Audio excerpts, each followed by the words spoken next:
ओम पितृदेवताभ्यो नमः। वास्तु ज्ञान गंगा चैनल पर आप सभी का स्वागत है। दोस्तों, पितृपक्ष में भूल करके भी 5 चीज़ों का सेवन नहीं करना चाहिए, इससे पाप लगता है। साथ ही पितृपक्ष में कुछ ऐसे कार्य हैं जो अवश्य करने चाहिए। पितृपक्ष में पितरों की आत्मा की शांति के लिए श्राद्ध, पिंडदान और तर्पण किया जाता है। इस दौरान सात्विक नियमों का पालन करना जरूरी है।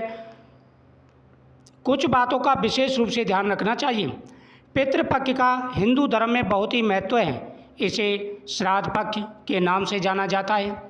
पितृपक्ष के दौरान हमारे पूर्वजों की आत्मा की शांति के लिए पिंडदान, तर्पण और श्राद्ध कर्म किया जाता है। इस साल पितृपक्ष की शुरुआत 7 सितंबर से हो रही है और 21 सितंबर तक चलेगी। ऐसी मान्यता है कि इस दौरान पितरों का तर्पण, पिंडदान और श्राद्ध करने से उनकी आत्मा तृप्त होती है। ऐसा करने पर उनके वंशज को शुभ फल और आशीर्वाद की प्राप्ति होती है। इस दौरान कई सारी बातों का विशेष ध्यान रखना पड़ता है, कई नियमों का पालन करना पड़ता है, कई तरह के भोजन का त्याग करना पड़ता है।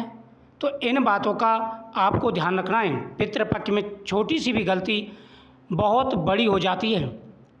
पितृपक्ष के दौरान हमारे पितर धरती पर आते हैं और अपने वंशजों से अन्न, जल और दान की अपेक्षा रखते हैं। इस दौरान घरों पर सादा भोजन ही पकाया जाता है।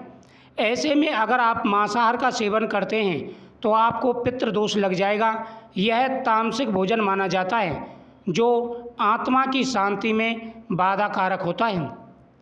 नंबर 2, पितृपक्ष में कभी भी नशीले पदार्थों का सेवन नहीं करना चाहिए। शराब, सिगरेट या बीड़ी, किसी भी तरह का नशा महापाप माना जाता है।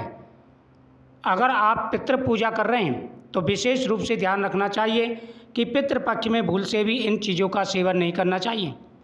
लहसुन और प्याज और लहसुन को किसी भी शुभ कार्य में वर्जित माना जाता है। पितृपक्ष के दौरान इसका सेवन करना बिल्कुल भी शुभ नहीं माना जाता। इससे श्राद्ध और पिंडदान में अड़चन आती है, इसलिए इनका सेवन भूल करके भी नहीं करना चाहिए। इस दौरान उड़द की दाल, मसूर दाल जैसे भोजन करने से बचना चाहिए। इन्हें तामसिक भोजन की श्रेणी में रखा गया है, जिसका सेवन करने से पितृदोष लग जाता है। पितृपक्ष के दौरान कुछ ऐसी सब्जियां हैं जो तामसिक प्रवृत्ति की मानी जाती हैं, जिसका सेवन करने से बचना चाहिए, जैसे मूली, गाजर, उसके बाद में खीरा, शलजम जैसी सब्जियों का सेवन हमें नहीं करना चाहिए। इससे हमारे पितर नाराज होते हैं और इसका दुष्प्रभाव देखने को मिलता है। दोस्तों, पितृपक्ष में कुछ ऐसे कार्य हैं जो करने चाहिए, जैसे प्रतिदिन पितरों के सामने दीपक जलाना, पीपल वृक्ष के नीचे दीपक जलाना, साथ ही पंचग्रास गोग्रास निकालना, पितरों के नाम से भोजन कराना और दान पुण्य करना। ये सभी चीज़ें शुभ मानी जाती हैं, लेकर भूल करके भी आपको उन चीज़ों का सेवन नहीं करना है जो मैंने आपको बताया है। अगर इन चीज़ों का सेवन करते हैं तो आपको कई प्रकार की परेशानियों का सामना करना पड़ सकता है।